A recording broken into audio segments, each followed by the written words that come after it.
Good afternoon. My name is Brian Cohen. I'm the Levine Family Executive Director of the Kraft Center for Jewish Student Life. Thank you all for joining us today. It's not my standard practice to be public about what is happening on campus, but I tried working with the university for months behind the scenes, and they have consistently failed to address the crisis on campus. Following my remarks, you will hear from students, as well as Adam Lehman from Hillel International, Ted Deutsch from AJC, and Linda Morels from UJA Federation of New York. We will take questions after our remarks. On most Friday nights, this room is filled with more than 200 students from diverse religious backgrounds and different corners of the campus coming together to celebrate Shabbat. This is one of the most vibrant campuses for Jewish life. It is sobering and disappointing that the reality for Jewish students on our campus necessitates today's press conference. But I am grateful for my colleagues and student leaders standing with me here today. The situation we are seeing on our campus and now dozens of other campuses around the country stem from decades of decisions by administrators that have slowly eroded campus climate. Unfortunately, it is going to take time to restore our universities to the values that they are supposed to uphold. But there is also one clear step we are calling on administrators to take today. Uphold your codes of conduct, enforce your rules, and hold students who violate them accountable in real and consequential ways. Let me be clear. Students have a right to protest. They have a right to say things that I and others strongly disagree with and even find deplorable. But protections are supposed to be in place to restrict when and where this activity can take place. They cannot occur 24 hours a day, 7 days a week, in locations where students live and learn. Columbia University's rules of student conduct dictate that the university must ensure that students, quote, can continue their academic pursuits without fear for their personal security or other serious intrusions on their ability to teach and study. Columbia's policy for safe demonstrations states clearly that protest activity is subject to time, place, and manner restrictions. Practically, this means that they cannot occur 24 hours a day, 7 days a week in locations where students live and learn. Protests on and off campus have made this impossible for many students. This past Saturday night, protests on campus turned violent. 2 nights ago, protests on campus continued until at least 2 o'clock in the morning. Last night, hundreds of NYPD officers surrounded campus as protesters caused issues on Broadway in Amsterdam. In addition to the encampments on the lawns, Jewish students are facing challenges in the classroom from professors and teaching staff. Faculty not only support the protest activity, but many deny that anti-Semitism has increased on campus. Some faculty are suggesting that students are fabricating allegations of anti-Semitism. Other professors are teaching their classes filled with students with diverse political perspectives and personal backgrounds in the encampment. They are walking out of their classes to attend protests and ending classes early to allow their students to join the protest. The vast majority of students on campus, regardless of where they fall politically, just want an education. That is why they are here. When professors leave the classroom, they are failing to do their jobs. When they teach in the encampment, it is at the exclusion of their students. Since the days immediately following October 7th, I have been in constant communication with Columbia senior administrators. I immediately started pressing on the need for the university to set new rules for student conduct and warn senior leadership that, quote, once new rules are set, they need to be enforced. Without this, we will have anarchy on campus, end quote. Despite new rules eventually being set, including those recommended by the Anti-Semitism Task Force, the rules are once again not being enforced. Students and faculty do what they please, when they please, and where they please, with no consequences. As of yesterday, students who are currently suspended were in the encampment. Professors who have sympathized with terrorist organizations and terrorism have been in the encampment. This is all with the support and encouragement of many of our faculty, and particularly the faculty that teach our undergraduates at Columbia and Barnard. The university has been negotiating with the students for days. We do not know what is being negotiated. The university needs to send a clear message to the protesters. Gather within the university rules around student protest or face serious and legitimate consequences, namely suspension or expulsion. The university then needs to do what it rarely has: stick to its disciplinary actions. What keeps our team going is the opportunity to work with Jewish students who inspire us with their courage and resilience. I am now proud to introduce one of those students, Noah Fay, a student at Barnard College and Columbia School for International and Public Affairs. Noah. Hello, everyone.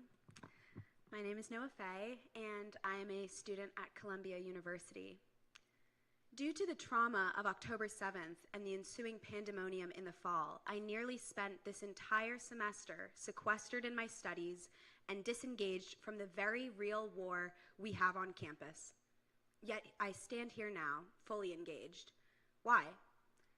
Because the Jewish experience at Columbia University has become so insufferable that it has clarified: to remain quiet is to seal my own fate.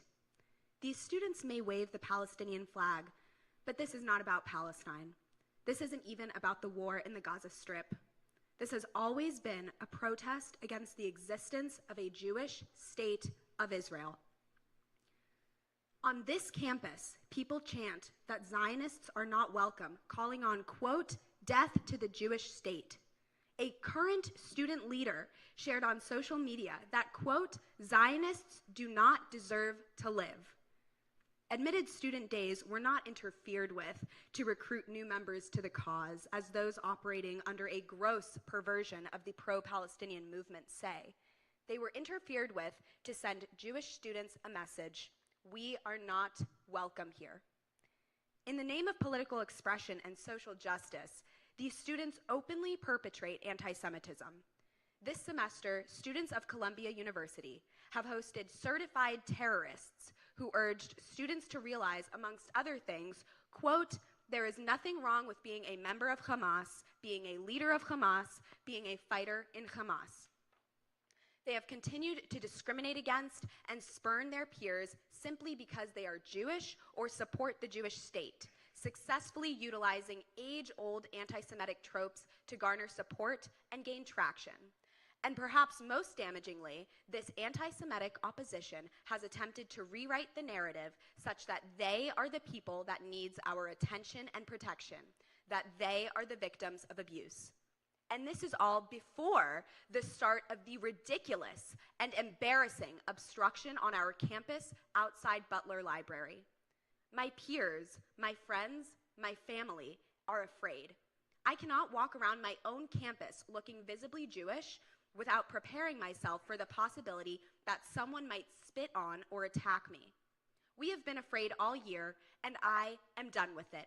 I am no longer afraid. I am extremely angry. I am furious that we now go to school in a police state. I have to go through checkpoints just to get to class. But I am not mad at the police because of it. I am angry with the students who have put us all in this position, and I am angry with the administration for letting them. It is not my role to prescribe a solution to our school's administrative problems. I came to Columbia to learn, not to teach. As I have heard countless times that no one knows what can be done, however, I will offer my advice.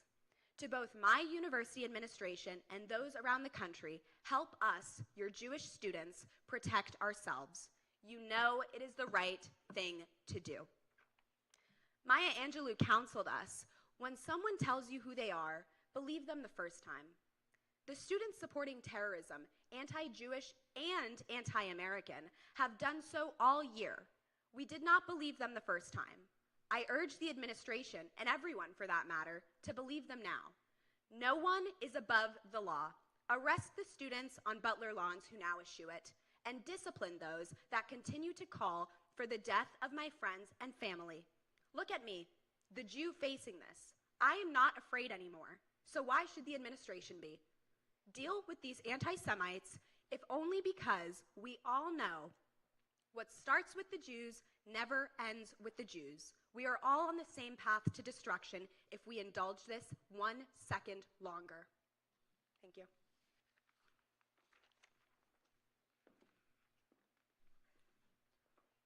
My name is Mitch Wolf, and I am a student at Rutgers Business School studying finance and marketing.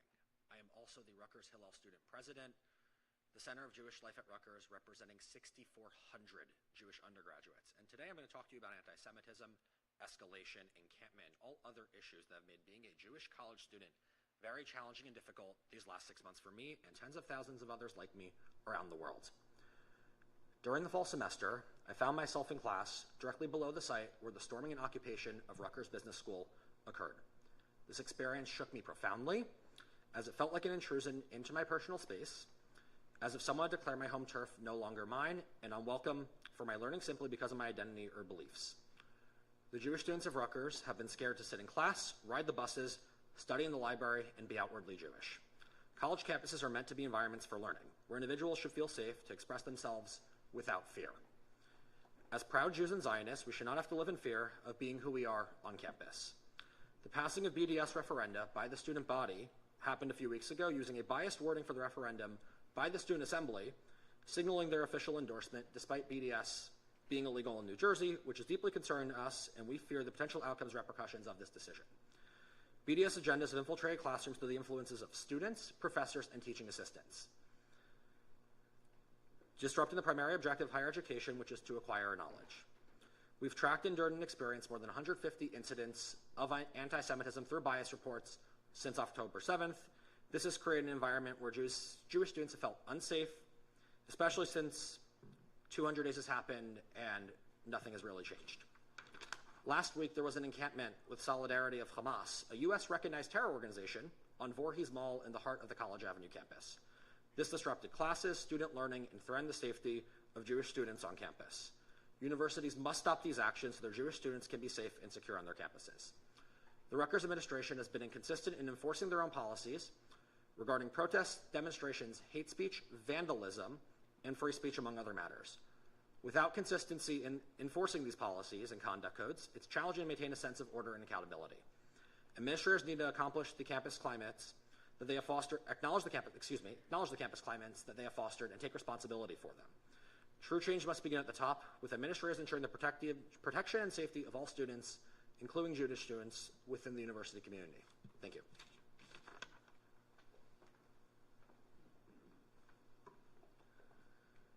My name is Jillian Letterman, and I am a senior at Brown University, the former president of Brown Students for Israel, and the chair of Hillel International's Israel Leadership Network. I am desperate to graduate. The past 6 months have entailed daily intimidation, harassment, and isolation for Jewish college students. All of us have lost friends. All of our Hillels require constant police presence. All of us have had to choose between disavowing Zionism, a core aspect of Jewish identity for so many of us, or facing backlash and exclusion from many of our peers. This has become our new normal. But even amidst this new normal, most of us did not expect the chaos that has pervaded campuses in recent days, most infamously at this very school, Columbia University. Student encampments, joined by outside protesters, have taken over campus.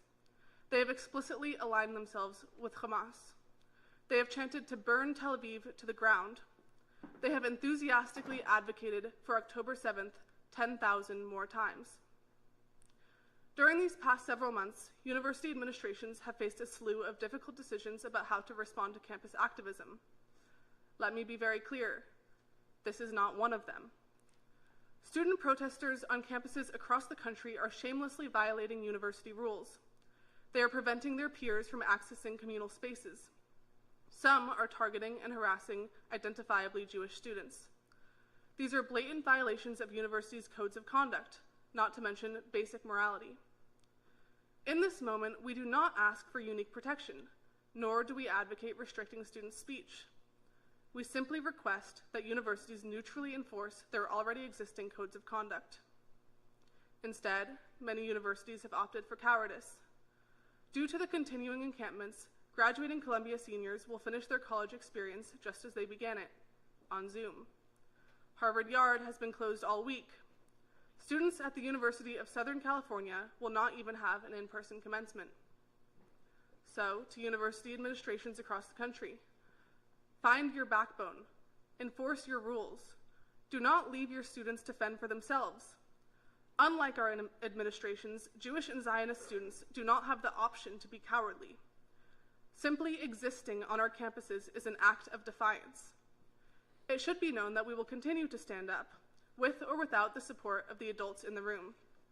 Again, we have no choice. But for some administrations to leave students out on the front lines as they cower in their offices is a supreme dereliction of duty. We came to college to participate in vibrant, challenging, and equally accessible learning environments. It is time for colleges and universities in the United States of America to decide whether they are still capable of meeting this description. Thank you.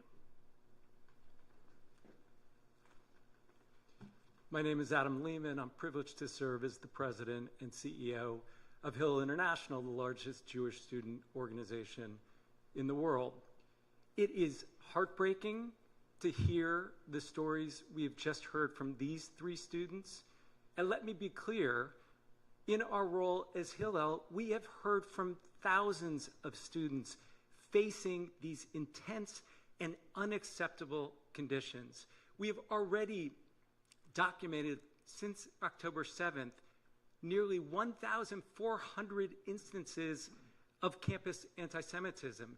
And these issues are not reducing, they are actually growing and growing at a rapid rate in this very moment.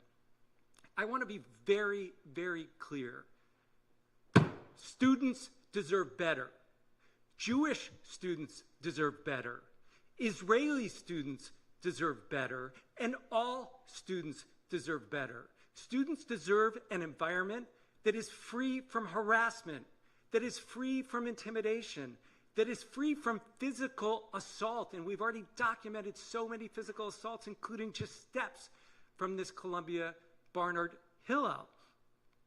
We cannot have the level of chaos and anarchy that is impacting our campuses. And we should not be at all confused. As you have already heard, this is not an issue of free speech. For starters, we're talking about conduct. We're talking about the student at Yale who was stabbed in the eye with a Palestinian flagpole. We're talking about students down the road here who have been spit on.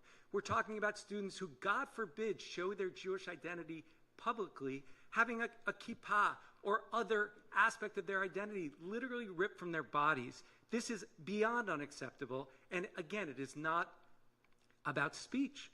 Universities, if anything, have been more accommodating than they probably should be in terms of providing spaces for what is hateful, divisive rhetoric, and rhetoric that marginalizes and erases the identities of Jewish and Israeli students.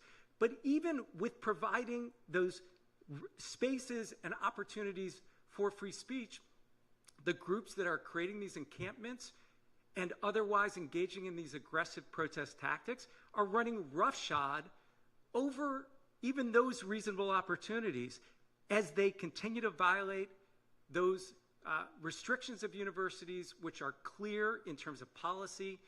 Universities have got to step up, and as you've heard from each of us, and enforce their policies. This is not complicated. Speaking to every university leader who may be watching or may see a recording of this, do your job. You are there to actually prevent the anarchy and chaos which we are seeing on far too many campuses. And your opportunity is simply to do what is right. Enforce your policies, enforce them in even-handed ways, but that may require expulsions, that may require suspensions. As we've seen, that may require bringing in law enforcement, but one way or another, we have to be able to depend on institutions of higher education to take back control of your campuses. Counter what has truly become cultish behavior with the call and response, and the way that it is embracing, in many cases, a culture of death rather than a culture of life. Counter the chaos of encampments and other protest activities that are going far beyond the pale of what is acceptable on a campus, let alone in any other environment. and return our institutions of higher education to what they can and need to be. Return them to places of learning. Return them to places of dialogue. I spoke with Jewish students here at Columbia just this morning who are very eager to be in conversation with peers who have very different views. But you know what they hear from peers who are sitting in those encampments? They hear anti-normalization. We would not demean ourselves to talk to a Jewish student, to an Israeli student, God forbid, to a Zionist student who believes in the right of self-determination for the Jewish people in their historic homeland. We can get back to education. We can get back to dialogue. We can get back to a quest for understanding and community, but it is going to require serious effort on the part of our university administrations, and frankly, it's going to require all of us to pull together. Thank you very much.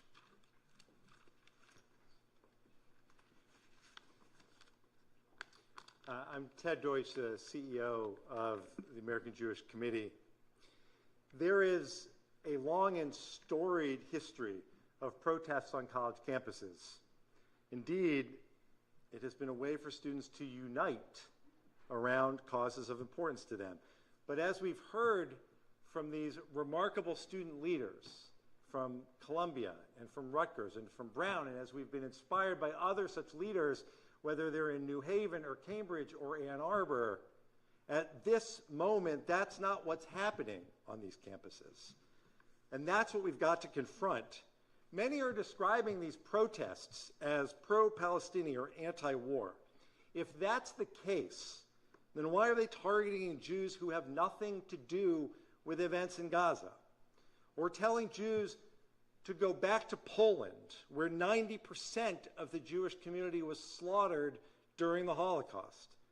Why are protesters valorizing the October 7th massacre, the deadliest day for the Jewish community since the Holocaust, and promising that attacks like that will take place 100 more times, 1,000 more times, 10,000 more times? If their mission is against violence, where are the demands for Hamas to agree to a ceasefire and return the 133 hostages, including 6 American citizens who have now been held by Hamas in captivity for 203 days? Well, the answer is simple. Because many involved in these protests are not pro-Palestinian or anti-war. They are pro-Hamas and they are anti-Semitic. Students are being attacked, harassed, targeted as part of these demonstrations, which are clearly against universities' longstanding rules, which students are made aware of as soon as they enroll. Rules including codes of conduct are there to keep students and faculty and staff safe. And when they are enforced, students and campus life can flourish.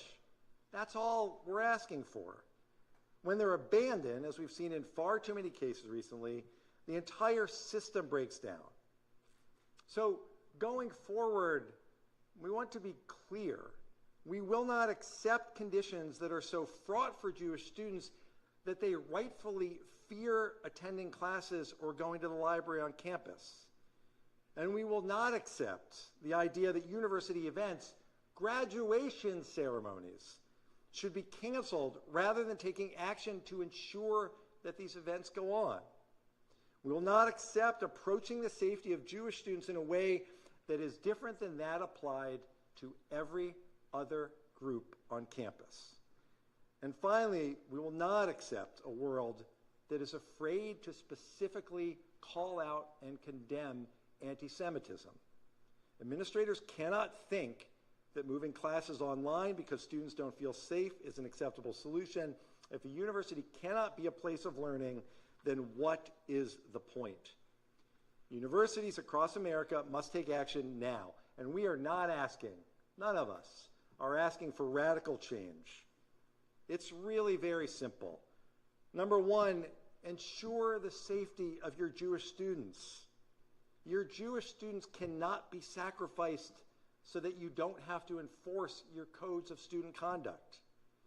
Number two, evict outside agitators from your campus.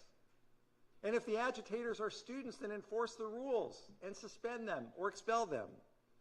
And number three, remember that making campus spaces safe for Jewish students doesn't end, will not end, when the last encampment is shut down.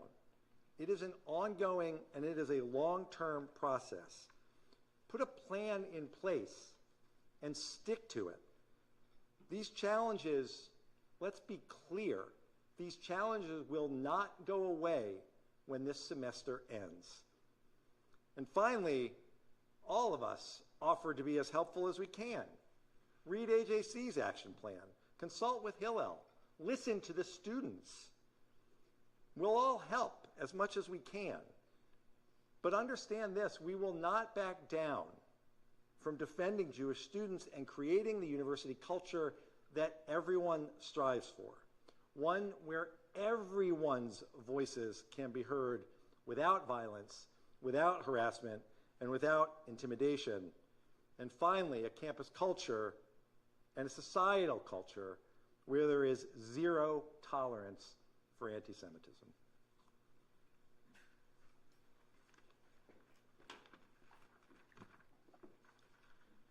You have heard from our extraordinary leaders and very brave students, so I will be concise, but I will be clear.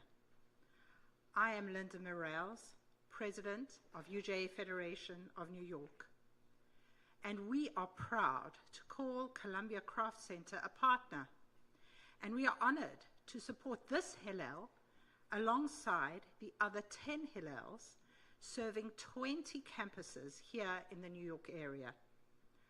Our Hillels are doing critical work right now, and we could not be more grateful. But today's gathering is about listening to the voices of students.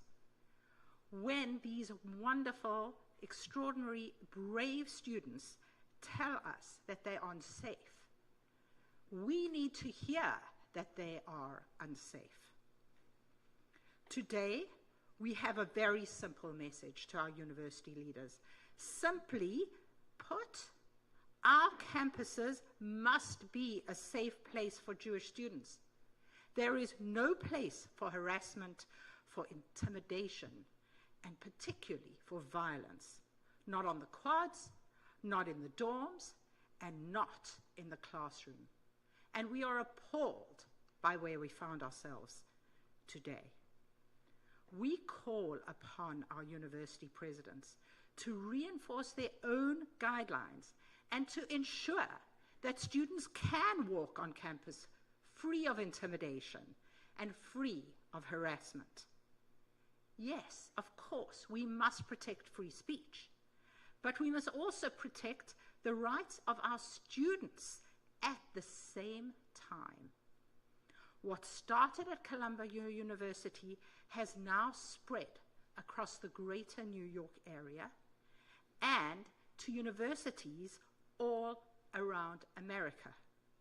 We ask all universities to enforce their very own guidelines and follow the leadership that we have seen at New York University, for instance. In this city, we respect differences. We encourage people to embrace their cultural and their heritage without any fear. And this Columbia campus should be no different. Columbia University has a long history of having a vibrant Jewish community on its campus. And with our collective support and commitments, as has been shared from our university leadership and other organizations, that legacy can and will persist, but we demand that the president and the leadership ensures that this happens.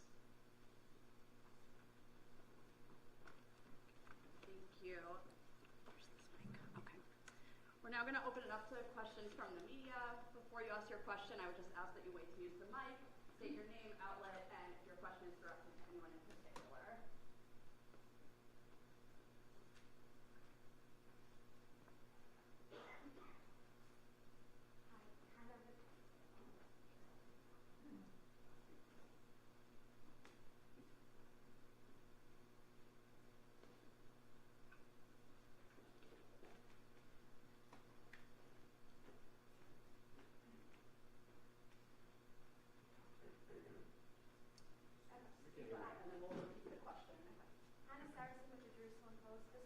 students.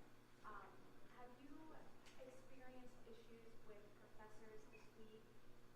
Any professors holding classes in the encampment or not giving a Zoom link to make students go on campus? Can you speak to that? I don't know if that would be better for Columbia. Yeah, I can start.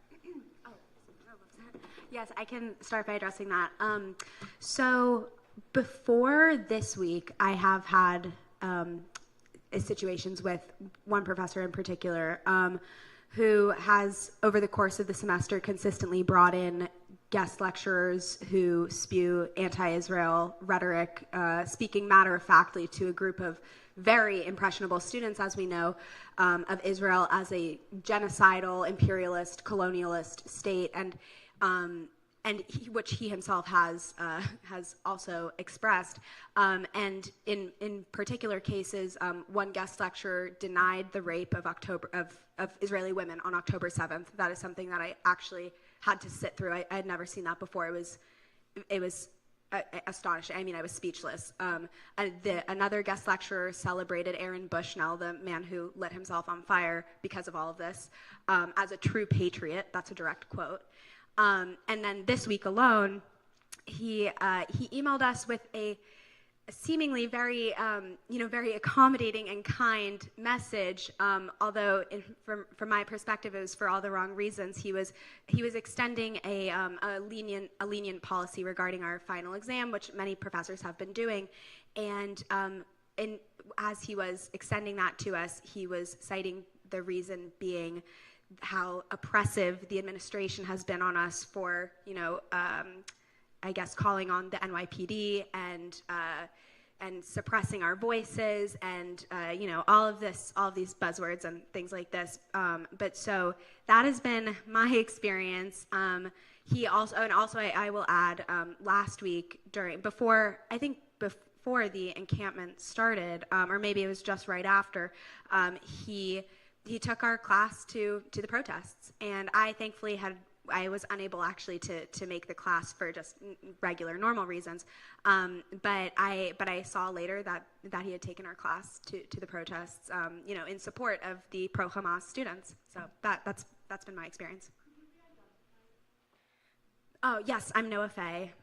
Yeah, F-A-Y, Noa-F-A-Y. Yeah, thank you.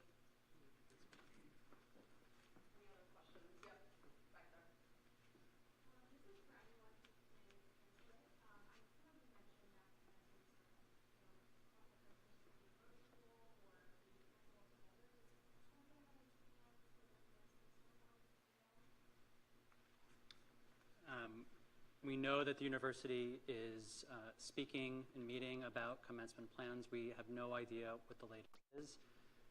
I'd be shocked and incredibly disappointed if commencement was moved online. At the same time, I don't know how they can secure the site of Columbia University where 30,000, 40,000 people would gather at once for university commencement. So they have a couple weeks to figure it out and get their act together, and they need to ensure a safe in-person commencement experience, hopefully on the campus of Columbia University. Brian Cohen, Levine Family Executive Director of the Kraft Center for Jewish Student Life. I want to just add one thing.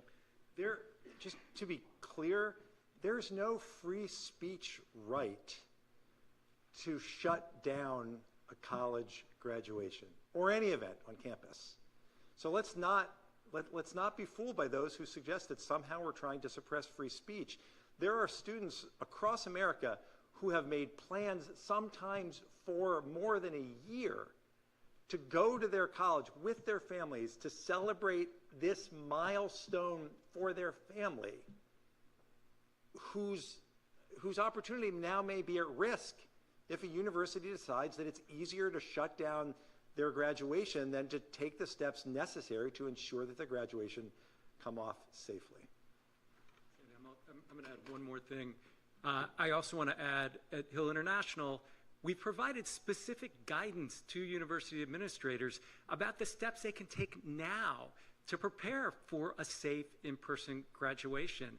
for the many, many students and families who've looked forward to this date literally for 4 years or more of undergraduate education. It is completely unfair to allow a subset of students to carry in whatever their political perspective or agenda is in a way that prevents that opportunity for Jewish students, Israeli students, and truly, again, all students. I just want to go back to the question about the faculty as well and add to what Noah previously said. Starting in the days after October 7th, we started to receive emails from students that their faculty, their professors, their teaching assistants were canceling classes, ending them early so that students could attend protests on campus in support of Students for Justice in Palestine and Jewish Voice for Peace. That activity, every email we received with a complaint was forwarded to the senior administration.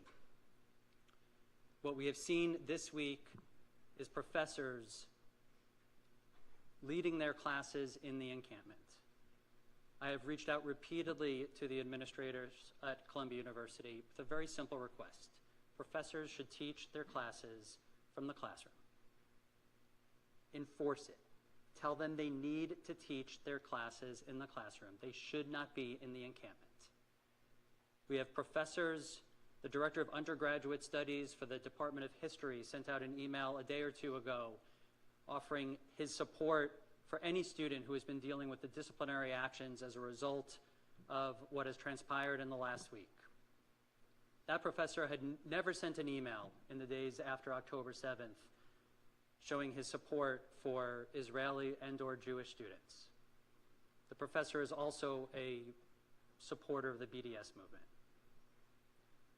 The chairman of Lit Hum, a course that is required at Columbia College, has been out at the rallies and the protests, leading the protests. I saw him yesterday with other faculty inside the encampment, meeting and supporting students. It's bad enough when it's coming from departments that are dealing with these issues in Israel and Palestine, but when it's from core classes, required classes, the history department,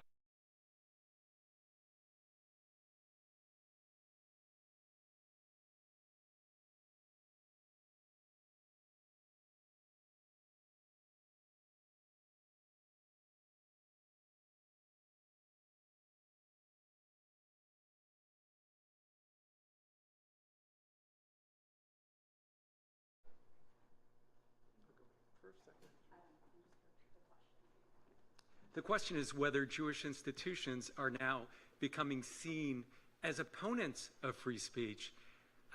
We can't control perception, and we are living in a backwards, upside-down world.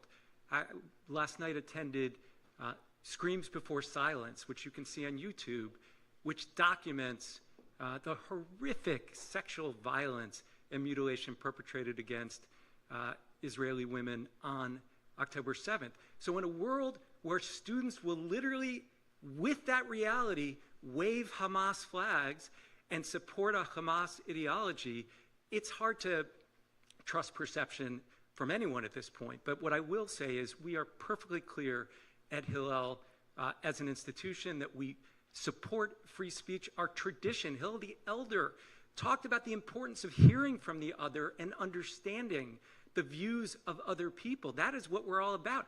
As I said before, our students are desperate for dialogue, but what is happening on campuses today is not about free speech. As I said before, it's about wrongful conduct. It is about assault. It is about intimidation. It is about targeted harassment. It is about running roughshod over time, place, and manner restrictions, which are specifically in place to enable free speech. So we cannot worry about criticism. We have to take care of Jewish students and all students who are bearing the brunt of these intolerable conditions. I would only add to that. We celebrate free speech, and the fact is, the argument we hear repeatedly that universities are a place where we need to have hard conversations, where people need to engage with ideas that they might be uncomfortable with. Those arguments are exactly correct. But when the debate that's taking place results in the intimidation and harassment and silencing of one part of that community, there is not free speech for everyone. There is free speech only for those who are carrying out this intimidating behavior, this harassment. In this case, those who, since October 8th, have been marching in support of Hamas terrorists. We care a lot about free speech. Unfortunately, those who are making this argument don't.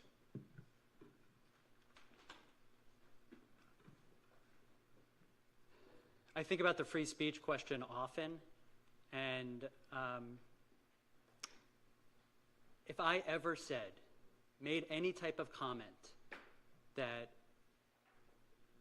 somehow was in line with what has been said on campus by students and or faculty members, if I ever declared or even insinuated that a group of people should be killed, Zionists, anti-Zionists, queer, straight, it doesn't matter,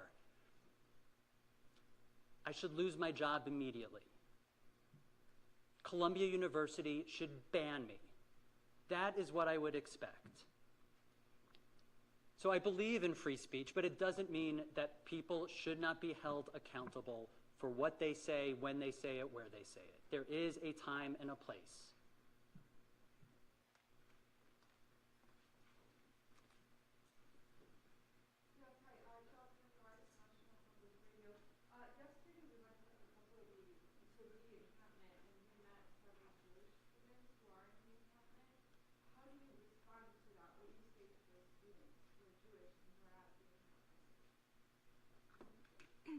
I can start.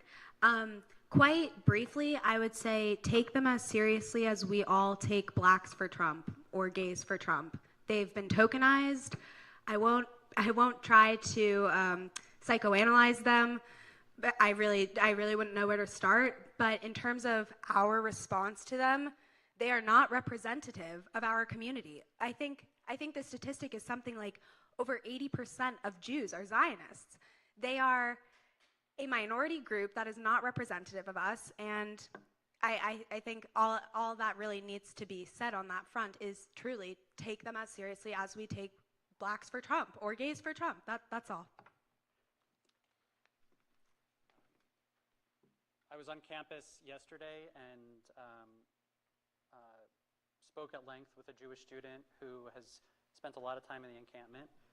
And look, we continue to support Jewish students regardless of where they fall on this issue.